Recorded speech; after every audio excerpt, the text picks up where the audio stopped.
What is up, everybody? Welcome into your second straight Sunday with a victory post-game podcast. Here we are on the Network 216 Twitch, Twitter, YouTube. YouTube. We're on YouTube. I'm Jacob. That's Eddie. Down below us is Mr. Casey Kinnaman. We're brought to you, as always, by our friends over at Homage Apparel. As we do every week, we will be doing a giveaway, a Victory Monday shirt giveaway tomorrow from our good friends over at Homage. Go check them out. They just released the starter jackets. I don't think they've quite sold out yet, so you want to go over there and check them real quick. There's a link in the description down to our friends over at Homage down below. Gentlemen, before this pod, we started recording it, I said specifically to the two of you, I felt every range on the emotional spectrum while watching this game. So how are you guys doing on this fine Victory Sunday into your Monday? Feeling great. Now, that last drive though, I don't know. I don't like when it happens like that, but I'm glad it got the job done. But every emotion, you're right. And at one point, I just became numb. I was like, all right, great. Here's where we lose this. Okay, there it is. Here it comes. Oh wait, we have a chance. Hey, the refs bailed us at once. Oh, they did it twice. Oh, sweet, we won. All right, we're good. Pretty much. I am wore out. Like that game wore me out, beginning to end. Just everything you could stress. From the way it started, weird, and then Miles taking over and D-Hop just keeping you in the game. Like there was so many ebbs and flows, and then it got pretty dark there towards the end. Like, oh, this just slipping right through your fingers. And then you had one drive where you had to have it, and you got it. That was the longest football game I've ever watched in my life. That was seriously the longest game I've ever watched. As bad as we could talk about how Walker played for part of the day, that final drive, he had to make some plays, and he did. Hey. And God, when they needed it, man.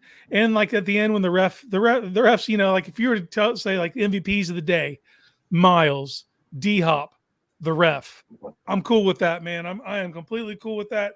We've been shit on so many times by the refs that the fact that we got a call, I'm not going to feel bad about it. But you know how that, like last week we sat here and we were like, good teams find ways to win games. Well, sometimes you need lucky teams too. And we'll take one. I'll take one of those, man. And listen, we've talked about the obnoxiousness that is the Pittsburgh Steelers, who also did the same thing. They won in a really ugly way, but that's why they've been the pinnacle of success in our business, in the football business for a long, long time, is because they find ways to do this. And that's why I titled this post game, the Browns find a way to win again. That is 2 weeks in a row that PJ Walker put on his big boy pants and made some plays to get them into scoring range. That 30-yard throw that he makes to really jumpstart it to Elijah Moore at midfield on that final drive, that's probably the best pass I've ever seen him throw at least as a Brown, so to speak. Like it was, and he makes enough plays. He tried to give it away here. I guess he didn't really try to give it away. He was getting pressured because outside of a few plays here and there, I thought the offensive line was pretty good again.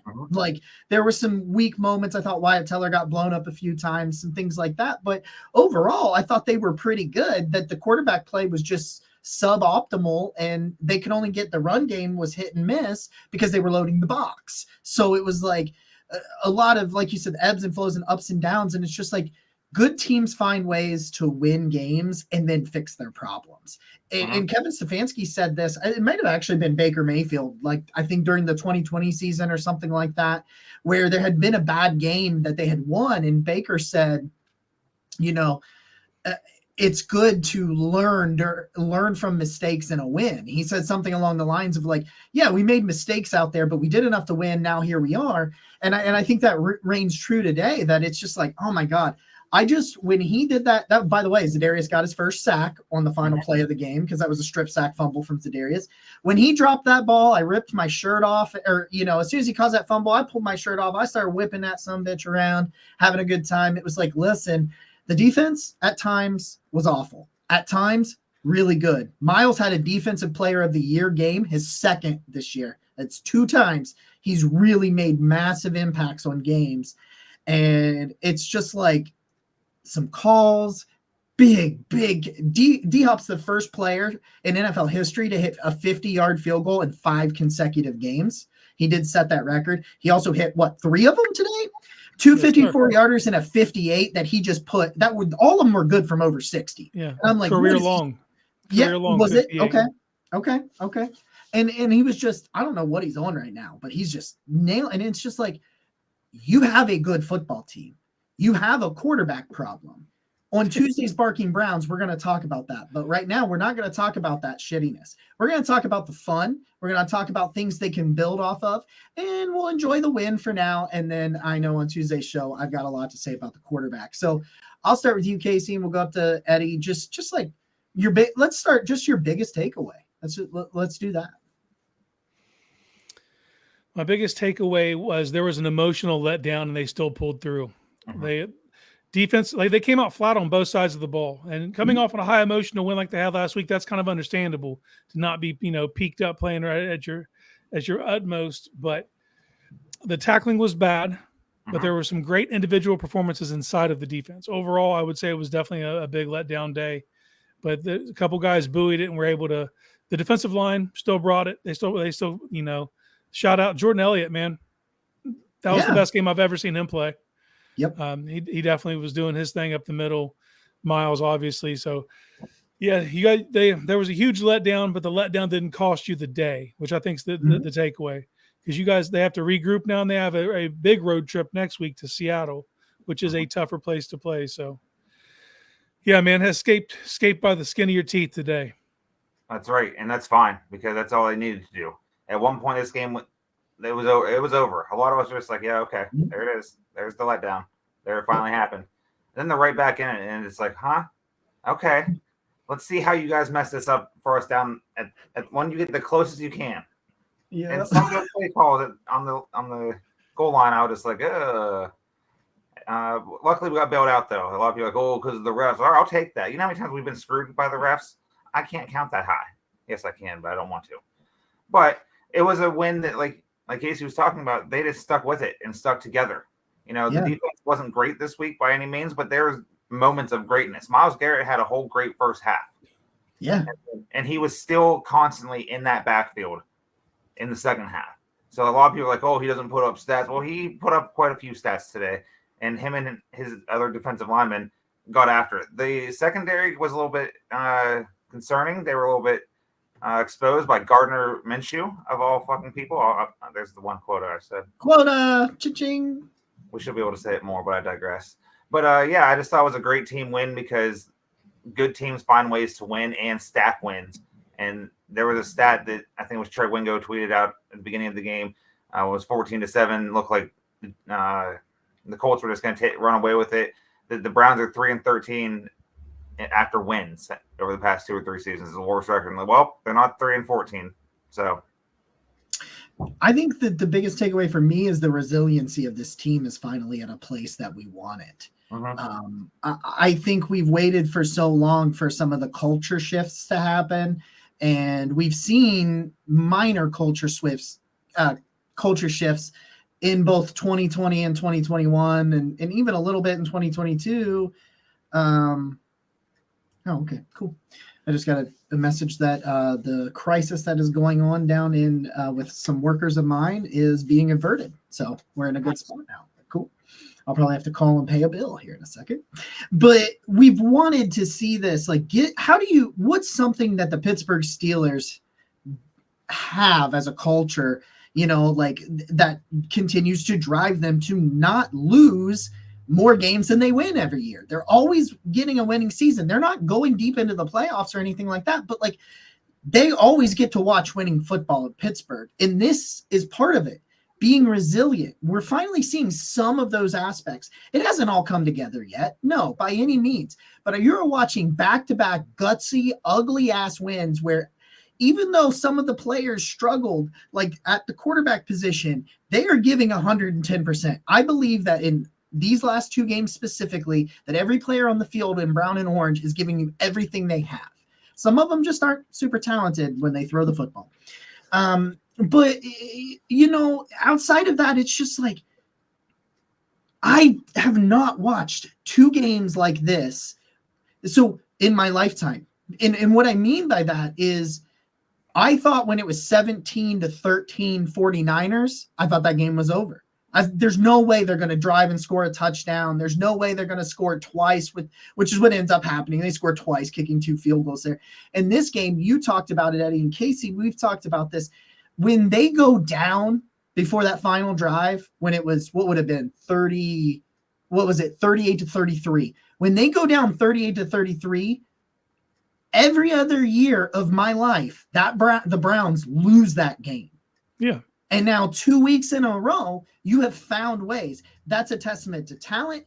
And I know that nobody's going to love this. That's a testament to the man in charge, to Kevin Stefanski. I'm seeing fire Stefanski tweets and shit after another win, and they're 4-2. Okay. Are you kidding me? It's not his fault that his quarterbacks suck dick.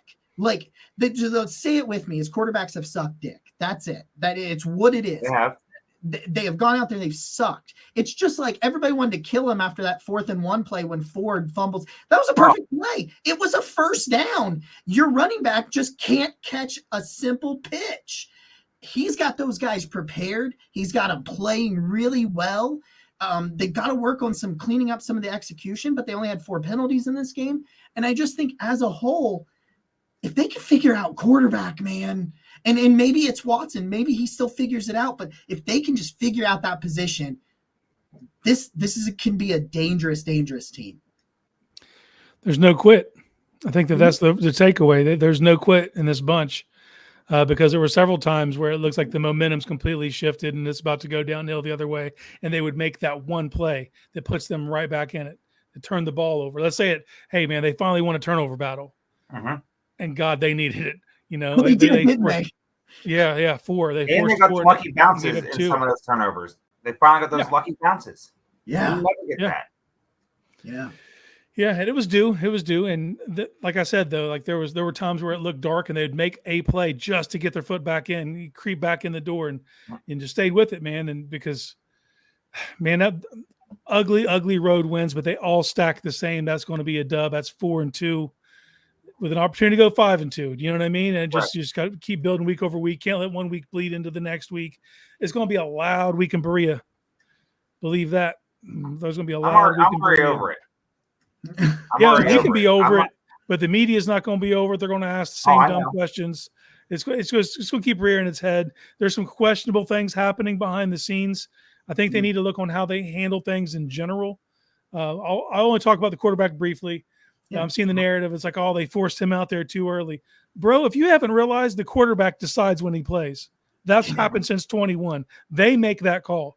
He made the call that he was going to go. They didn't force him. He forced himself when he seen them win without him in San Francisco. He saw that. And he's like, well, I got to get out there now. And, and he wasn't ready.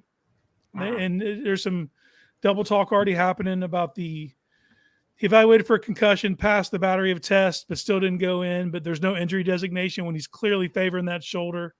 There's a lot of ugliness that's going to have to happen over the next couple of weeks. And we'll talk, like you said, we'll talk about it more on Tuesday on the Barking Browns. But I think they have to kick the tires on some other quarterbacks. I think that's just for insurance purposes, if nothing else. Yeah. Because, like you said, if they figure out quarterback, this is a contender in the AFC, period. But that is hanging over their head right now. And it's all going to be confusing for everyone. No one knows anything. I just want everyone to know. I don't know shit personally. I don't know shit. I don't know Deshaun Watson. I don't know what his arm is like. I don't know what his head is like right now. I'm not a doctor. I don't know anything, so I'm not going to be online like speculating. Oh, he might play. He might not play. I'm just going to wait until they finally give us like a final verdict. Like, oh, he's out this week, and PJ Walker's going to start. Okay. Whenever that is, or hey, Watson should play, because we got that should play all week, and then we get the thing, no limitations today. He was clearly not right. Like, there was something wrong with him before that hit. He couldn't. I don't know if he just didn't trust himself, or if he was too amped up, or what it was. But then I thought, I was like, okay, if they don't bring him back, PJ Walker literally has been taking the reps all week. It's fine. We're all right. And he was okay at times, but he was awful at other times. But he somehow found a way to win. If you can get somehow better than that slightly, then you can be okay, even if Watson has to miss more time. I know a lot of people in the group chat have said Jacoby Brissett. I don't know how realistic of an option that is at this moment in time. I would love that. It's me. I'm people. Well, I would love I'm that. people in the group chat. The system, and I know that Kevin Stefanski and him can cook together because I've already seen it. And it's It's just, also getting darker in the group chat too. People are saying Carson Wentz. no, not that. It's, No. but that's where we're at. That But is honestly, where we're that's at. where we're at. They got to kick tires, man. Like, I don't know where you get it, but you got to find another option. It sucks. It sucks, but that's where we're at. And like, we're into the and I love Jacoby, but we're into the trade for Jacoby Brissett, sign Carson Wentz. We're in that because you're looking at a team that's just a quarterback away right now, not from, being this amazing juggernaut, but being a team that can beat anyone. If they can just get average quarterback play, they can beat anyone because the offensive line is starting to play better coming out of that bye week.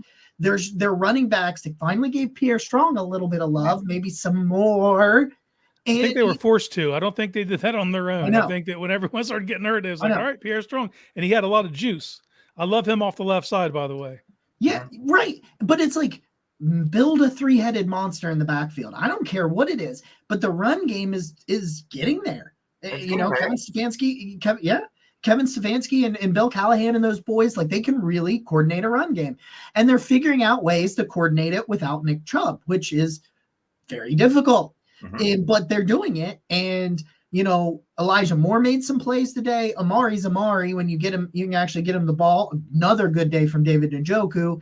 And it's like, they've got pieces if dudes can just do you remember the conversation we had when before they actually traded for Hopkins, but when we had pretty much all decided they needed to move on, right? Oh, yeah. And then they go and get Hopkins and everybody's like, well, he's nothing. He's this and that. And I kept saying he's an 84 career. So he's above league average. He's league average or better. And we're like, that's all they need from a kicker. Now he's been good as hell. He's been really good. But that's how I feel about the quarterback position right now. Just like I did about Cade York in bringing in someone better. It was like, I'll take league average. I'll take Gardner Minshew. Give me Gardner Minshew on this team. You know what I mean? Like, that's where we are. And it's like, and that the biggest point to that in my mind, that the big, how do I say this? Sorry, I read a text message. I do this all the time. Like somebody will text me. I'm like, what does that say? What are you trying to say? The thing is, like, Kevin Stefanski and everyone that doesn't play quarterback, including the rest of his coaching staff, that group can put 30 points on teams. They did it today. They put 30 points. And listen, there was a few turnovers that they really took advantage of, and the defense scored one of the touchdowns. I get all of those things. But if you are a quarterback, hell, I'll do Kirk Cousins. Let's get crazy. Sign me up. I'd do it. If I knew Watson wasn't playing or something happened where he's out for at least a month, why not? Yeah. There you go. Draft picks. We don't have it for the rest of this year. Yeah. That's it. That's my point. You can see it. He's still on this year. We weren't able to sign for the extension. I'm just like, this team is capable of shutting down offenses and beating up on defenses. And I think the defense is better than what they played today. I don't think they're frauds. They're not historic defense, but they're not frauds. I just think I think Shane Steichen's a really good coach is what I think. But when I look at all of this, it's just like, it's the one thing that we can never solve in Cleveland. But right now, you don't need the quarterback to be a superhero. You need him to be Jacoby Brissett. That's pretty much it. That's what this team has always been missing. But now they have everything else around it. So, like, league average is all we need. Like, I know there's going to be talk all week of who should be playing and who's hurt and who's not hurt. Whoever's going to be there, all they have to do is just not play shitty. And did Walker throw a pick today? He did. Yep. Yeah, that's right. Never mind. I was going to say something else. But I don't know how to describe PJ Walker because we've seen him twice now. Last week, it wasn't terrible. Did enough to win. This week, a lot terrible at times. I'm just like, dude, you have wide open dudes all over this field. Why are you not getting them to? And I'll give the Colts pass rush credit. They were getting through and applying pressure and making him work for that. But there was guys open, and he just low on throws and stuff. So it's just like, but just give me average. I would love Kirk Cousins. If they said right now Deshaun Watson's not playing for another month, might as well just shut him down for the season and give me Kirk Cousins because he can win games. Can I ask you something? I Yes. know that we shouldn't be doing this right now, but it's our show and we can do whatever the hell we want. That's correct. Does Kirk Cousins win this team a Super Bowl? With this team, and if Kirk Cousins is on this team the way they sit, do they win the Super Bowl? No. Yes. Even the way this team's built, he's going to have to make a play at some point in a playoff game, and I've seen it come short of the sticks too many times. If it comes down to one play, no, But okay. is he? But is this a team that wins the AFC North with Kirk Cousins? Yes. Yeah. Okay. I think that it is. The AFC North is a bloodbath.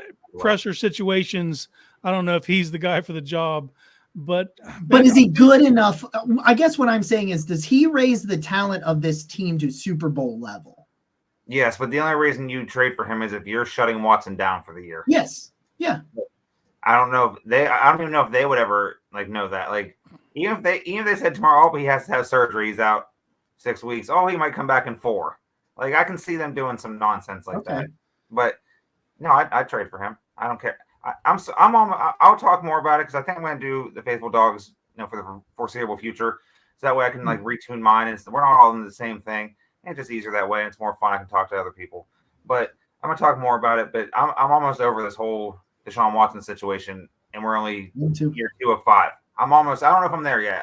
I'll have to think about it from now. But I don't want to think about that too much because the win counts as a win, no matter who the hell was playing, no matter what the circumstance was for Watson not to be playing. The running game looked a lot better this week. That's another thing and especially when you get a 69-yard run on the opening drive. Nice. Just very nice. And I was like, okay. And that I get early in the game, that's where some of their stats are inflated because he gets a 69-yard run. But they ran the ball well all day. And Kareem Hunt was used in a good way. A lot of people didn't think he was even playing. And I thought he contributed. Obviously, he scored the touchdown. But I thought he contributed in a big way, too. I would like to see them just do that 3-headed monster, just rotate them all in. If as long as Ford is healthy. I don't know. I didn't hear anything. I know it was his ankle, right? I haven't heard anything since then. I've seen anything. But just let the 3 just rotate them in and out, and then maybe Deion Jackson too. Once he is acclimated next week into the playbook. So I think the running game is. I think it's there. Everything that they want is still in front of them, but the division is crazy. It's basically what we thought it would be, for the most part. Only a lot of people had Pittsburgh and Cincinnati flipped, or maybe Pittsburgh and us flip, even though we have the same record. They'd be down, but every team has a winning record. Well, the Bengals are 500, but then 4-2, 4-2, 5-2. But the good thing about that is being 4-2, we jumped the Bills in the division or in the wild card standings today. So we're the 6th seed as of now. Yeah. They're the 7th seed. So that gives us a little bit of breathing room. And then if we can go on the road next week and get a big win in a tough place to play. Whew. Casey, this is something that you and I have talked about on the PSF app when we've done some of these pregame shows going into this, but it's like, I don't know. I just completely lost it. I started to say it and I completely lost it. I have zero clue where I was going with that. I swear to God, I started talking. Let's talk about Myles Garrett. There we go. Let's talk about Myles Garrett. Smooth transition. Yes, sir. Oh my God, dude. I swear to God, it just went right out the ear. But this was a defensive player it wasn't as much in the second half, although I still think he had plenty of pressure in the second half. Mm-hmm. But this was a very much you need to have games like this to be the defensive player of the year. And he's done it twice. He had the 3.5 sack game where that really led to that victory. We're looking at a couple of opportunities. They played 6 games. So in a third of the games right now, he has had really, really impressive takeover styled games. I love I know he's a very arrogant person, but it's funny when they win because they asked him if it was easy to jump over a line to block that field goal. And he says, it is if you're me. And and I'm like, that's a good point. It is. But he clears these dudes. He blocks a fumble. He gets a strip sack that was recovered for a touchdown. He, his first strip sack, gets him out of field goal range. It's like he's taking points off the board and putting points on the board right now. And the combination of that interception by Denzel Ward, by the way, what a play, because he starts to come up to play run defense, realizes Gardner's going to throw it, and he picks the damn ball off and changes direction. Those are your two biggest, those are the high-priced, high-paid. They're part of the cornerstone of this team, and they go out there, even when the defense got exposed a little bit. I think you've still seen more good games than bad from them. They're a top 5 unit in this league. They just might not be a historic top 5 of all time, maybe not quite there, but you're seeing these leaders, these centerpieces play well even when some things around them are chaotic. Like, how big is that you still got some major questions and you're right there?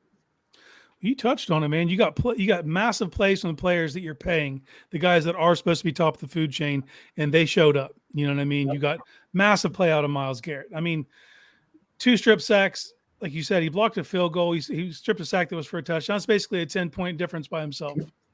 You know what I mean? And you can't. And when things were going as bad as they were going, you needed someone to do that. So if that doesn't happen, this game gets out of hand. I don't think it's a question.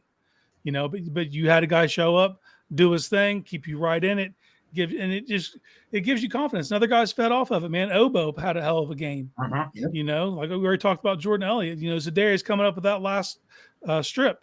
These are, you're starting to see it, man. And they feed off Myles. Myles he's obviously the face of the operation. He's the one that's known league wide. He's the one on the short list for defensive player of the year. But you're going to need games from all these other guys, And Denzel, like you said, coming up with that pick when he got it was huge because it came out of nowhere. He was coming up on run defense, bailed, got his hands on the ball. You're gonna need that. You're gonna need the play. Your star players have to make plays, period. And we need to see that transfer to the offensive side of the ball now. But you're getting that from someone to get the ball to those star players. That helps. But that's the thing is here. It's just frustrating because we're sitting here talking about who we could get if we could get a Jacoby or even trade for Case Keenum. He's riding the pine in Houston or whatever you could do. But it just sucks that we're having to have this conversation because you paid all that money to not have this conversation. That's the reason you paid $230 plus is to not worry about where you're getting play from your quarterback to put that in place. But we're still scrambling, But look, man. This is the league we're in, and if you don't have one of those top 8 guys, you got to try to get one. They did what they had to do to put one in place. It just hasn't worked out as of yet. Doesn't mean it's not going to work out long term. I'm just iffy on the next 4 to 6 weeks. His shoulder's still clearly bothering him. They're not putting an injury designation on him as of today. That probably changes on Wednesday. Yep. I wouldn't be opposed to putting that dude on the IR and let him get all the way right. Don't take it out of his hands whether he comes back early. You put him on the IR, he can't come back for 4 weeks. Now, I don't know. I just think the protocol needs to change too. Stop letting your players decide when they play, man. Be a leader. You tell them when they're playing. That's what it is. And that's the only position I feel like that. Like all the other positions, they're in control. That's what pisses me off. Yeah, but that's what Kevin Stefanski said after the game today. He said that he made the decision to not play Deshaun Watson. To not put him back in. Yeah, to save him from himself, basically, because Deshaun wanted to go in. When I saw Deshaun stand there on the sideline with his helmet, I was like, oh, okay, he's actually going to come back in. Okay. And then, but if Stefanski makes that decision before the game the way it should have been, that game doesn't get out of hand like that. Watson was god awful when he started that game. Was he 1 for 5 with an interception and should have had a second one? They kind of got bailed out on that, but it didn't right, man. He doesn't look right. It isn't what you need him to be. So I would sit him until further notice. It's not going to be a popular decision, but it is what it is, man. He's not right. And if you protect him from himself, that's what you have to do. It's a distraction every week. Everyone's going to get asked about it. Hey, what's the status of Deshaun? Hey, have you talked to Deshaun? Hey, Deshaun. Hey, we just won a football game for the 2nd week in a row. And at times there was no chance we should have won this game or the game before that. And yet here we are. We have to talk about the what ifs. We can talk about the building off that. Myles Garrett can absolutely continue to build off this game. That was one of the most impressive first halves of any defensive player I've ever seen. because you get 2 strip sacks, and then you jump over a line and block this shot like you're a center in basketball. And Denzel Ward, I thought he had to the house for a second, but there was a little stumble he had, and they were able to catch up with him. But it worked. But that game from him, that's like you said, Jacob. That's the games that the voters of the Defensive Player of the Year award want to see. Hey, how much are you impacting this game really? Because we can sit here all day, the three of us, and talk about how many pressures he has and what that does for other guys. But a lot of people look at their box score watchers. Oh, he didn't have a sack. Well, he had 2.5 or 2 was it 2 or 2.5? Let's look. I think officially it was 2. Because I thought he might have been in the backfield on the one. But either way, does that block kick. One of his sacks leads directly to a touchdown, like directly because they scored it. So that's a huge game. I thought a lot of the defensive guys played well. I thought Juan Thornhill played great today for the most part. He was everywhere. Wherever the ball was, he usually was to it, or right around it. He was making a lot of play. He did whiff on the big touchdown play, the 75-yarder. But him and I think it was Emerson. They just jumped at him. They didn't even try and tackle, which the tackling today was the worst we've seen this year. So that's something that needs fixed. I don't know what the issue is. Indy is a sneaky team. They are good and they are bad. And they're sort of depends on the week. Yeah, it depends on the week and the situation. Well, touching on that word you just used, our editor over at Dog Pound Daily, Randy Gursey, got on me for calling Gardner Minshew a sneaky good athlete. And tell me he wasn't sneaky good today, man. That dude. Wait, Randy disagreed. He's a sneaky good athlete. Yeah. No, he just don't. We don't usually use those terms talking about white quarterbacks. We call them like a sneaky good athlete. It's kind of a cliche, but it's true. With Gardner Minshew, it's true. That dude's sneaky. Yeah, two shimmy touchdown. Like in the last one, he really worked for it. He was giving that little shimmy. I love Gardner. Well, I do. I've loved Minshew forever. Like it's my favorite. But Casey, I was gonna say, and Eddie reminded me, Myles Garrett, that wasn't a 10-point swing.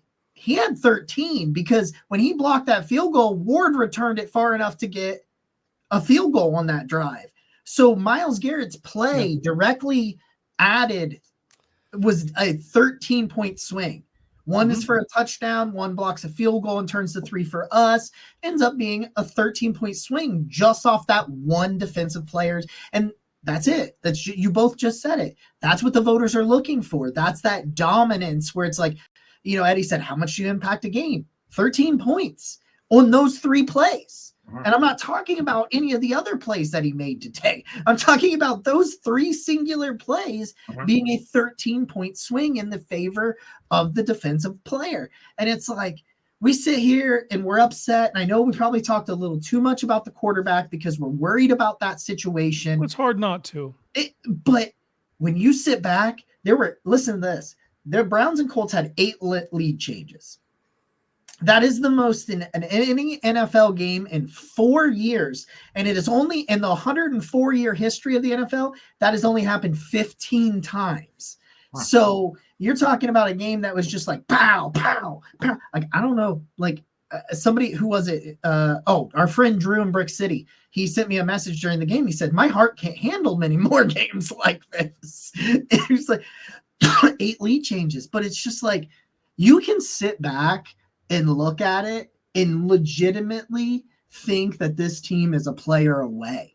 Like it's a player away. Like, how the trade deadline in the NFL isn't like it is in the NBA and Major League Baseball. The other 2 leagues, things are going to happen. It's just how many and where are they going to go?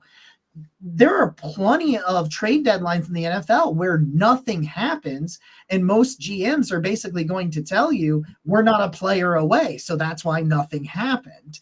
But this team truly feels like that, and they really have a week because the trade deadline's Halloween. It's next Monday, so you really got to sit back and look, and you got to figure out, because if you put them on IR, that's your open to go get someone.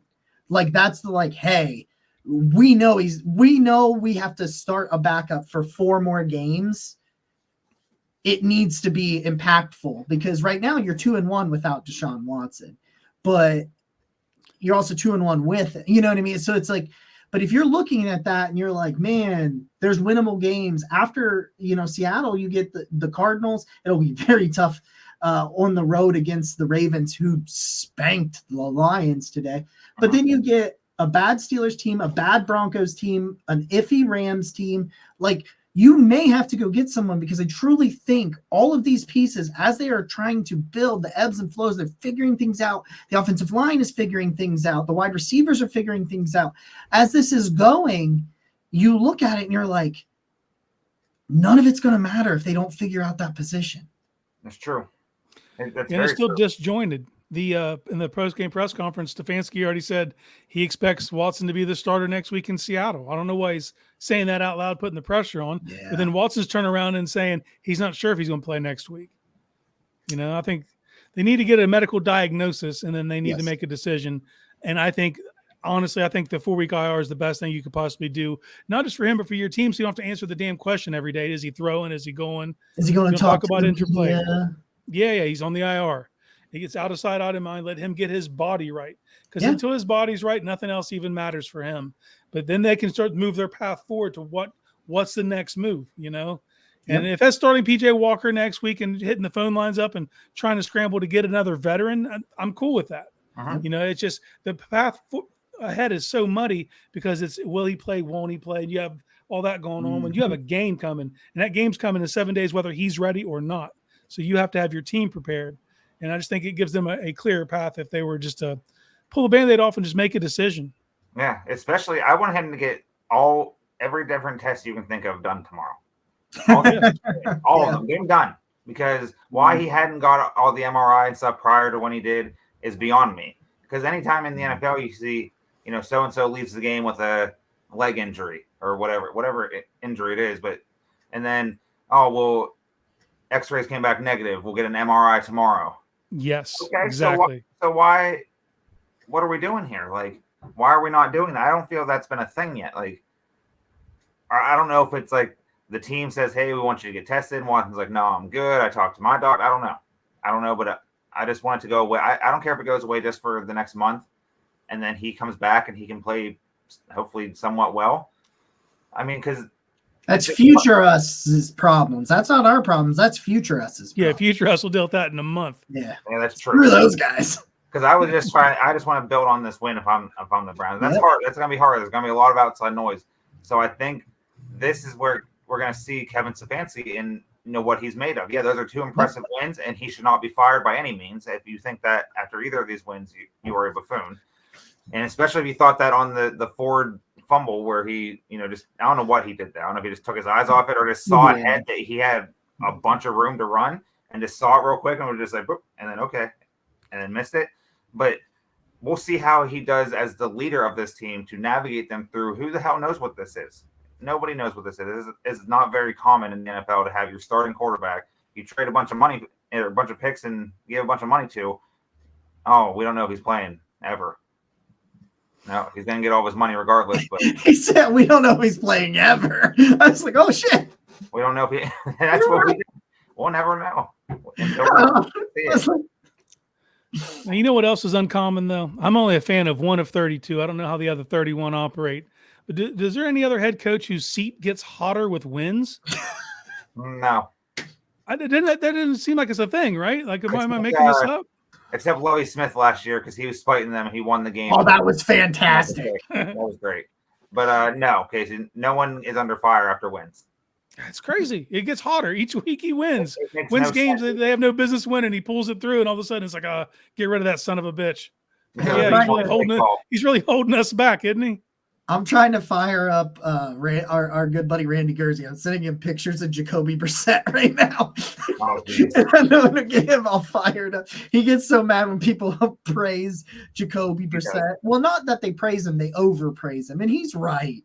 But for whatever reason, he's a sub 500 quarterback that we worship. Yeah, but for some reason, it really, really grinds Randy's gears. Like he gets really worked up about it. Guys, I don't know. I think that's good, man. I think I'm having a hell of a time. I hope y'all are having a hell of a time. I hope you can enjoy this win because they don't come often enough, and they're in a really good spot. Enjoy the win, but it's okay to question things that you don't understand and that you think are fishy, because I think everything around Watson right now is really, really fishy, and That son of a gun stole my meme. Anyway, You knew it was coming. I should have known it. He's always stealing my meme. But yeah, man, enjoy this win, guys. Like that's hard win. Winning's not easy. No. Well, that's the thing is we've sat through that same game and lost it 99 times. All right. So enjoy the one time you win that game because that game's happened to us before where it's just been as ugly as can be and you end up coming those 4 downs from the 1 yard line. None of them go in the alternate timeline. That's and correct. You end up just going home with that L. This time you got the one that counted on 4th down. Take it, man. Take it. Enjoy it. Just like for the players, how it's better to win coming off. It's better to learn coming off a win than it is a loss. Same thing for a fan. Yeah, there's some stuff to talk about. There's some things that need to be hashed out. But at the end of the day, it's a lot funner to have these conversations coming off a win. Yeah, winning's hard in this league. It is absolutely difficult. Winning 2 in a row is hard. Not very many teams do that consistently, and we did it. So now we just build off that. Hopefully get to 3 because what's the line for Major League? Win the whole fucking thing? Oh, no, that too. But that too. Winning streak. That's 2. Yeah, that's 2. You win 3, that's called a winning streak. It has happened before. And hopefully we can see that again. But I'm excited for the win. I don't care. We came out with a win in a game that as soon as they went up 38-33, I was like, well, yep, here we are again. Yep. And then at the end of the game, I was like, well, here we are again. We just won this game. No business winning. Let's keep doing that. And thanks to the refs, too. The Amari Cooper one, that was the right call. That was the right call. Peoples-Jones one was not the right call, but I'll take it because it gave us 4 downs from the 1. Do you know how many shits I give about the refs? None. Not a single one. Because I just watched the Steelers get the same shit. So yeah. And I got Spider-Man 2 downstairs. I played so much Spider-Man 2 yesterday, I killed my PlayStation 5 controller twice. I love that that's the second show that you recorded today that you plugged that. I've said it both times. It's fantastic, guys. I'm not even to the part where he gets the symbiote suit yet. I played it that much, and he still doesn't have the key part of the story. I got to go play. Subscribe to the channel. We'll be back. Casey and I, Barking Browns, Tuesday with Nick at 8 o'clock. Eddie will be with the Faithful Dogs the day after that. We got all kinds of stuff going on over here. It's almost Cavs basketball season, but it's Spider-Man season. So thank you for giving some of your time to us again today, this week, this hour, this year. We love every single one of you. Go Browns. Go Browns.